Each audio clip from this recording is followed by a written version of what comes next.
കാലിൽ ഭാവിയാ നോക്കട്ടെ നോക്കട്ടെ തേച്ചെടുക്കട്ടെ മോനെ. വേദന ഉണ്ടോ? വേദന ഉണ്ടോ? എവിടെയാ എവിടെയാ നോക്കട്ടെ, കാണിച്ചെടുക്കുക അമ്മക്ക്. ഇതാ ഇതെന്താ വന്നത്? ഇതെന്താണ്? എന്താ എന്താ? ഓ മതിയോ? പോരെ? തേച്ചെടുക്കണോ? മതിയോ? ഇവിടെയോ? അയ്യോ എൻ്റെ കുട്ടി എത്രയോ സ്ഥലത്ത് പണിയെടുക്കാൻ പോയിട്ട് ഇങ്ങനെയൊക്കെ ആയിട്ടുണ്ട്. കുഞ്ഞ് എവിടെയാ പണിക്ക് പോയ രാവിലെ തൊട്ട്? ഇവിടെയാ? ഇവിടെ ഉണ്ടാ? തേച്ചെടുക്കാട്ടാ. അവിടെ ഉണ്ടാ? നാളെ തൊട്ട് പണിക്ക് പോകണ്ടാട്ടാ, വീട്ടിൽ തന്നെ ഇരിക്കേ.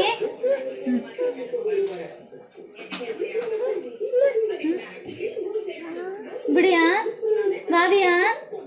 ഓ അമ്മോ ഇതാ